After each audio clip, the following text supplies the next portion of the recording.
Salut, salut. Venez, on va causer un peu. On va pas durer. On va pas mettre long.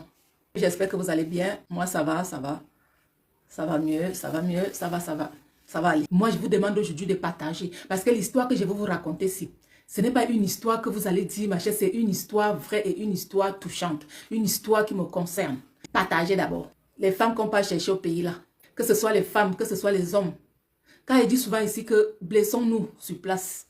On se blesse sur place. Mon frère entretenait une relation avec une fille. Depuis 5 ans, l'histoire d'amour a commencé, l'histoire est née et tout et tout.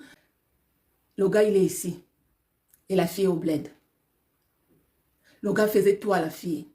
Le gars a rencontré la fille était élève. Il a tout fait, il a payé les études à la fille. Il a tout fait à la fille. Je vous parle comme ça, mon cœur est meurtri. Il a payé la scolarité jusqu'à l'université et tout. La fille a eu ses diplômes.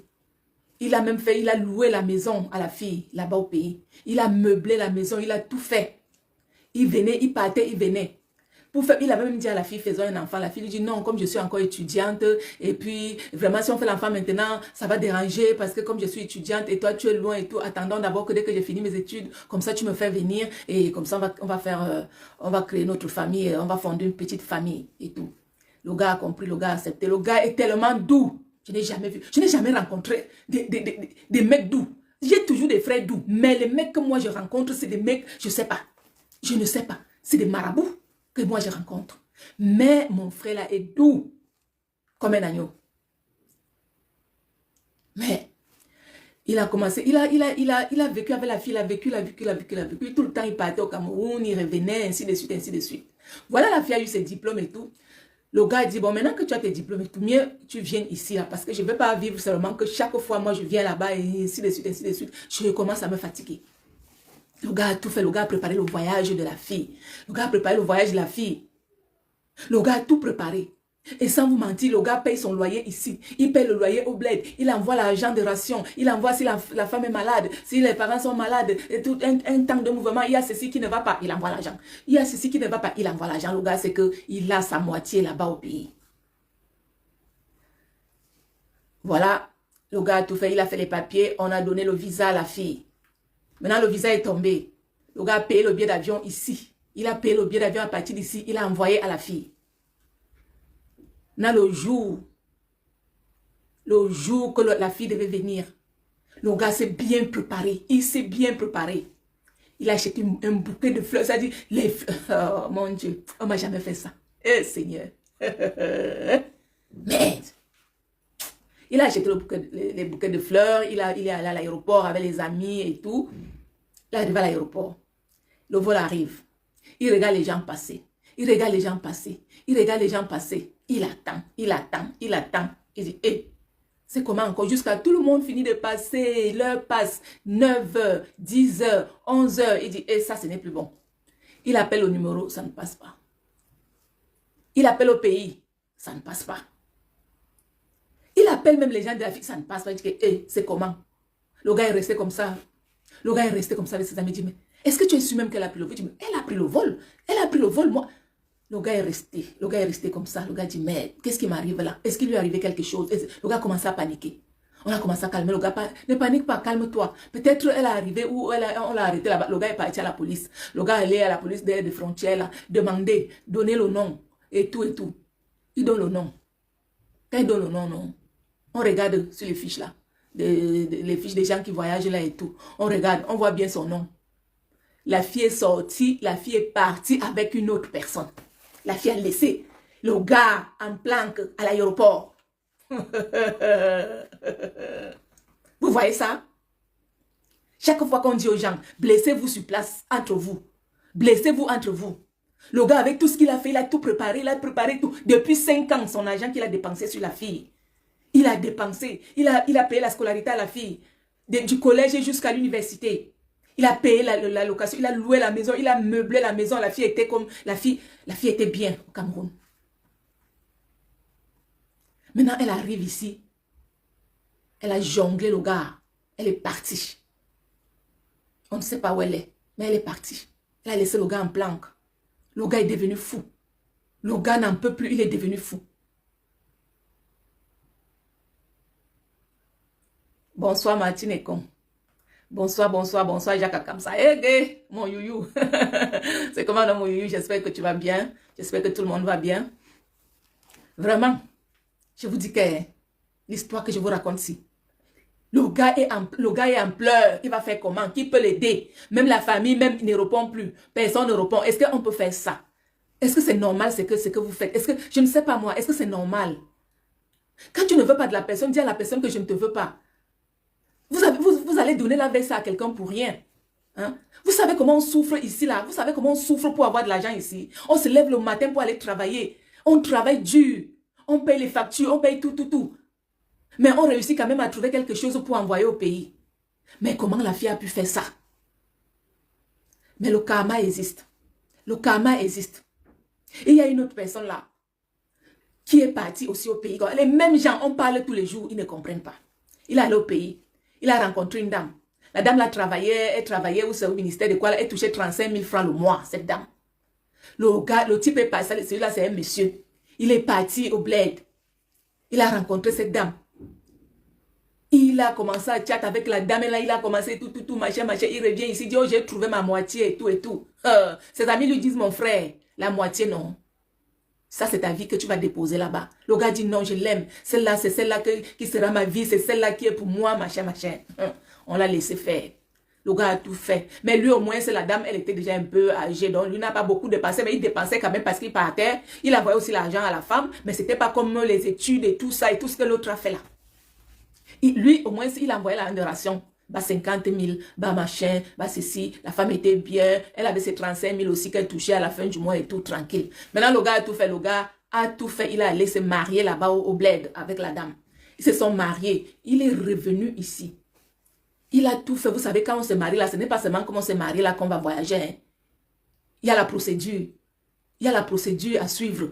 Le gars a supporté et tout. Il a tout fait, tout ce qu'on demandait, il envoyait. Tout ce qu'on demandait comme papier, il envoyait. Il se disait, oui, j'ai trouvé une femme et tout ça, elle et moi, on va vivre ensemble. Maintenant, la femme est venue.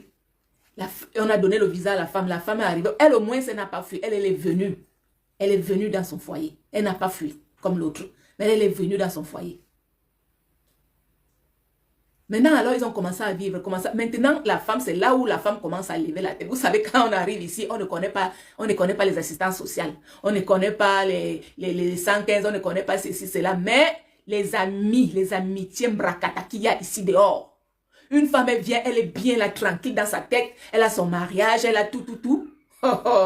Mais quand elle va rencontrer une femme ou une femme qui va lui dire, ah, ton mari, la machin, voilà comment on a commencé à tourner la tête de cette dame. La dame était tranquille, elle était bien avec son mari et tout. Mais sauf que ce que la dame ne faisait pas, elle ne voulait pas participer. Elle ne voulait pas participer. C'est le type qui payait le loyer, c'est le type qui donnait la ration, c'est le type qui faisait tout, qui achetait, qui faisait les courses, qui faisait tout. La femme, elle est arrivée, elle avait ses papiers, elle a commencé à travailler. Mais son argent maintenant, c'était pour ses enfants au bled.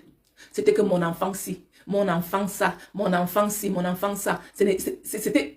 Elle ne participait pas, elle ne donnait rien. Même le genre que tu vas même faire les courses, que tu achètes même de l'eau, non, rien. C'est le monsieur qui faisait tout. Le monsieur a dit que tu es arrivé, maintenant là, toi, moi je me disais que tu vas arriver, on fait même 50-50, mais dans la vie. 50-50, là, nous les Africains, nous, on ne connaît pas ça.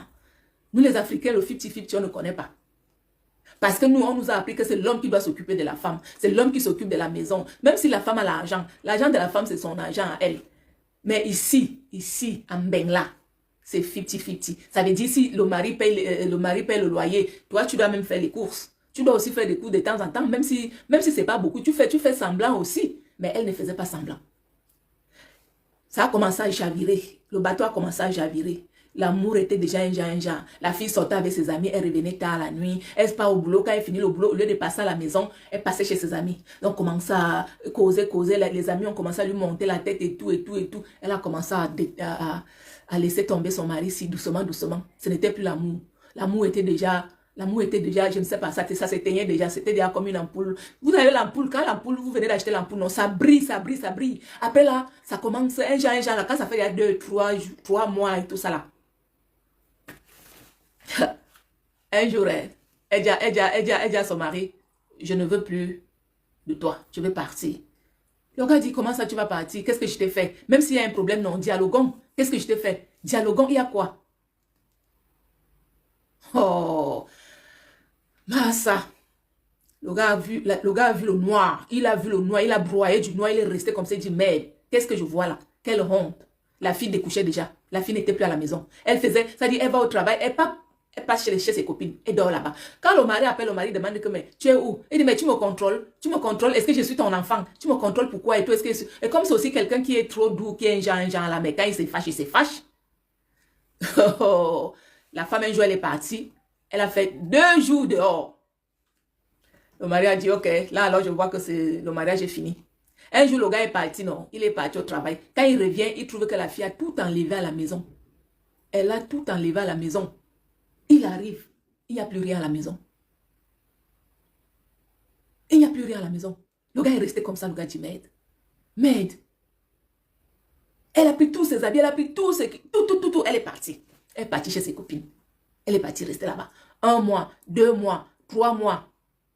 4e mois, ça n'allait plus avec les copines. Non. Vous savez, le genre que quand tu es chez toi, dans ton foyer là, c'est là où on voit que tu es bien. Mais quand maintenant le foyer commence à faire, maintenant je viens habiter chez toi, c'est là où tu sens alors que vraiment, l'amitié là n'est pas l'amitié. L'amitié est bien quand tu es chez toi, je suis chez moi. L'amitié de que on est ensemble là à la maison là, on ne peut pas s'entendre. Donc les filles ont fait 2-3 mois à la maison, ensemble, elles ne s'entendaient plus. Ça n'allait plus. La fille a vu que, ouais, qu'est-ce que j'ai fait? Qu'est-ce que j'ai fait comme ça? Mieux je rentre chez moi. Quand elle veut rentrer, le gars a dit qui? Chez moi. Tu as fait 4 mois dehors, tu reviens chez moi. Tu ne reviens. Et comme elle avait la clé, elle est entrée. Le gars lui a dit, je tourne le dos. Quand je reviens là, je ne te trouve plus à la maison. Comme tu es parti là, tu pars. Je ne veux plus de toi. Vas-y. Tu as trouvé que c'est le dehors qui était mieux. Vas-y. Le gars est sorti. Quand le gars est revenu, la fille est partie. Il a appelé la fille, il a dit à la fille, donne-moi les clés de ma maison. Elle dit, c'est aussi ma maison et tout, je vais te demander le divorce et puis machin, fait ceci. Le gars dit, tu demandes ton divorce, mais viens me donner mes clés. C'est toi qui es parti, viens me donner les clés de la maison. Vous savez quoi? La fille a demandé le divorce. La fille a demandé le divorce, quelle bête. Ça dit, elle est maintenant, elle a appelé le 115 qui la loge. Maintenant, le 115, elle quitte dans un appartement avec 3 ou 4 chambres et tout ça là, tout, pour aller rester dans une chambre d'hôtel où c'est les assistants sociaux du 115 qui l'aident maintenant. Alors qu'elle est mariée. Elle demande le divorce. Maintenant, elle demande le divorce, elle traduit le gars en justice. Elle dit que le gars ne lui faisait rien et le gars faisait ceci et c'est elle qui faisait tout à la maison. Le gars ne faisait rien et tout et tout. Maintenant, elle demande les dommages et intérêts. 40 000 € au gars. 40 000 € que le gars a fait quoi? Pourquoi nous les femmes là, nous sommes comme ça? Pourquoi nous sommes comme ça? Pourquoi on dérange? Et pourquoi même on dérange même? Je ne sais pas où c'est nous qui dérangeons, ou c'est les hommes qui nous dérangent. Moi, je ne comprends plus rien. L'amour là est devenu un genre, je ne comprends plus rien. Nous, avant là, nos parents vivaient bien. Moi, je ne comprends plus rien dans l'amour là, franchement. Moi, l'amour me fait peur maintenant. Hein. Maintenant, l'amour me fait peur. Maintenant, quand je regarde l'amour, je dis, hi, hi, hey, Maman Sarah. Ah. Mes chers frères et sœurs, faites attention. Faites attention. Les femmes que vous partez prendre au pays là, ou les hommes que vous partez prendre au pays là, faites attention. Ou alors vous les amenez, vous les laissez. Chacun se démerde. Ou alors laissez-les là-bas. Si vous voulez même vous marier, mariez-vous avec les femmes là, laissez-les là-bas. Vous pouvez faire votre vie ici. Vous partez là-bas, vous faites vos enfants et tout et tout. Moi, je connais les gens ici qui sont comme ça, hein, qui sont mariés au bled, qui ont leurs femmes au bled et qui ont les enfants. Hein. Quand ils partent pour 1 mois, ils font leurs enfants et tout et tout. Quand ils reviennent, ils font tout. La femme est bien là-bas et tout, le mari est ici. Je crois que c'est ce qu'il faut faire. C'est ce qu'il faut faire. Parce que les maux de tête là, franchement. Les femmes, arrêtez un peu de faire souffrir les hommes. Arrêtez un peu. Arrêtons un peu de faire souffrir les hommes. Parce que parfois les hommes là aussi, ils souffrent. Mais parfois aussi les hommes nous font souffrir. Parce que parfois c'est ce que tu donnes que tu reçois. Hein. C'est ce que tu donnes que tu reçois. Parce que quand la femme t'aime sincèrement. La femme t'aime avec le cœur. Mais l'homme aime avec la tête. Vous savez non, l'homme aime avec la tête. L'homme réfléchit beaucoup. Mais la femme, elle part directement sans réfléchir. C'est ça. C'est ça le faible de la femme. La femme part avec tout son cœur. Elle aime avec tout son cœur. Mais l'homme est stratège. L'homme aime avec la tête. Il réfléchit. C'est comme ça. Donc voilà mon frère maintenant aujourd'hui là qui pleure. Il pleure son argent. Il pleure son temps perdu. Il pleure tout. La femme est partie. La femme est partie comme ça. Tout ce qu'il a fait en 5 ans, ça dit il n'a rien. Tout ce qu'il a fait, il a mis tout son énergie, toute sa force, tout sur la femme. Maintenant, la femme est partie avec une autre personne. Bah, tu ne peux pas me dire qu'on te paye le bien, on fait tout, tu arrives et tu disparais. Tu disparais pourquoi? Si tu aimais l'homme, pourquoi tu as disparu? Si tu aimes l'homme, tu ne disparais pas. Tu viens assumer ton foyer. Mais ce que je veux dire, c'est que les collines se rencontrent. Les collines, pardon. Les collines ne se rencontrent pas. C'est les hommes qui se rencontrent. Toi, la femme là, je te parle. Toi, la femme là qui a fait ça. Demain, après-demain, on va se rencontrer. Vous allez vous rencontrer, même toi avec ton mari, et vous allez vous rencontrer un jour. Parce que c'est que tu as fait mauvais. Tu as mal fait. On ne fait pas comme ça. C'était encore mieux, tu dis au gars que non, vraiment merci pour ce que tu as fait. Tu m'as envoyé à l'école, tu as fait ce que tu as fait. Mais je ne t'aime pas. C'est mieux. Pourquoi le mot je ne t'aime pas n'aime pas sortir de la bouche des Africains? Hein? Quand ça ne va pas, vous dites que ça ne va pas. Pourquoi toujours vous dites oui, alors qu'il n'y a rien? Hein? Essayez au moins d'apprendre à dire non aussi. Apprenez à dire non. Parfois, quand on dit non, ça sauve beaucoup. Le oui, là, c'est pas bien. C'est pas bien. Oui, je t'aime. Et puis, le mot aimer là, hein, le mot je t'aime est trop fort. Faut pas souvent employer ça n'importe comment. Quand quelqu'un te dit je t'aime, c'est qu'il t'aime vraiment. Mais il y a les autres qui disent je t'aime juste pour te dire je t'aime, pour te faire plaisir. Le mot je t'aime est trop fort. Hein. Donc, c'est ce que je voulais dire aujourd'hui, franchement. Ce que la fille a fait n'est pas bien. Temporiser un peu. Il faut doser un peu seulement. Ne faites plus ça. Nous tous, nous sommes des êtres humains. On ne fait pas ça. Ne fais pas autrui ce que tu ne voudrais pas qu'on te fasse. Vraiment. Je suis dépassée. Sur ce, je vais devoir vous quitter. C'est tout ce que je voulais vous dire ce soir. Que vraiment, j'ai mon frère qui souffre beaucoup. Il souffre beaucoup. Je ne sais pas comment on va faire pour le calmer, mais c'est trop dur. C'est dur. C'est dur. 5 ans pour rien. 5 ans dans l'eau. 5 ans comme ça dans l'eau. Vraiment. Et, Seigneur, la vie est devenue dure. Hein. La vie, c'est devenu dur. Tout est devenu bizarre. Tout est devenu bizarre. Franchement. Avant, même les boissons, même les boissons sont devenues un genre. Avant, tout était corsé. Tout était corsé avant. Maintenant, tout est devenu, même le jus d'orange, si. Vous allez dire que je passe du coq à l'âne. C'est comme ça. Même le jus d'orange. Maintenant, quand tu bois le jus d'orange, c'est qu'on prend le sucre, on prend une orange, on presse. C'est l'orange qui fait tout un jus de 2 litres. On met le sucre, on met l'eau, après on met une orange. C'est comme ça. Même la Guinness avant, la Guinness là. C'était la Guinness. La Guinness, c'était le genre que ça soignait même le mal de ventre. Maintenant, la Guinness était amère. Pour boire la Guinness, c'était autre chose. Maintenant, la Guinness, même les bébés peuvent boire ça parce que ça n'a plus rien à voir. Tout est devenu pala, ça dit, tout est devenu, je ne sais pas. En tout cas, on espère que ça changera un jour. Mais il faudra que ça change. Tu sais, mes youyou, je vous aime très très fort. Je vous aime très très fort, mes youyou. Et je vous dis à très bientôt. Au revoir et merci.